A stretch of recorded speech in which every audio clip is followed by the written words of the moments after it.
ಡಿಕ್ಷನರಿನಲ್ಲಿ ಒಂದೊಂದು ಸತಿ ಆಟ ಆಡೋಕ್ಕೆ ಚೆನ್ನಾಗಿರುತ್ತೆ. ಅಂದರೆ ಕೆಲವು ಹೊಸ ವರ್ಡ್ಸ್ ಎಲ್ಲ ನಾವು ತಿಳ್ಕೊಬೇಕಾದ್ರೆ ಅಬ್ರೆಸಿವ್ ಅಂತ ಕೇಳೇ ಇರಲಿಲ್ಲ ನಾನು. ಅಬ್ರೆಸಿವ್, ಪರ್ಸಿವೆಸಿವ್, ಇಂಟ್ರೂಸಿವ್, ಇವ್ಯಾಸಿವ್, ಪೆನ್ಸಿವ್, ಕೋಹೆಸಿವ್, ಇದೆಲ್ಲನೂ ವರ್ಡ್ಸ್ ಮಜಾ ಇರುತ್ತೆ ಉಪಯೋಗಿಸಿದ್ರೆ. ಯಾರು ನಮಗೆ ಒಂಥರ ಸ್ನೇಹ ತೋರಿಸಲ್ಲ, ರೂಡಾಗಿ ಬಿಹೇವ್ ಮಾಡ್ತವೆ, ಅಬ್ರೆಸಿವ್ ಅಂತ ಹೇಳ್ಬೋದು.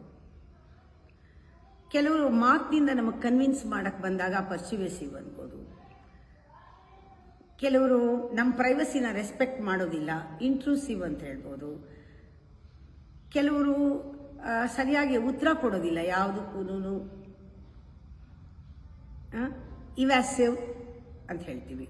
ಆಮೇಲೆ ಅವರೇ ದುಃಖದಲ್ಲಿ ಮುಳುಗೋಗಿರ್ತಾರೆ, ಒಳಗಡೆ ಹೋಗ್ಬಿಡ್ತಾರೆ, ಪೆನ್ಸಿವ್ ಅಂತೀವಿ ಅಂತ ಅವ್ರನ್ನ. ಬೇರೆಯವ್ರ ಜೊತೆ ಈಸಿಯಾಗಿ ಒಂದು ಟೀಮ್ ಜೊತೆ ಇನ್ನೊಂದು ಟೀಮು ಸೇರಿಕೊಂಡು ಕೆಲಸ ಮಾಡಿದ್ರೆ ಕೊಹೆಸಿವ್ ಅಂತೀವಿ.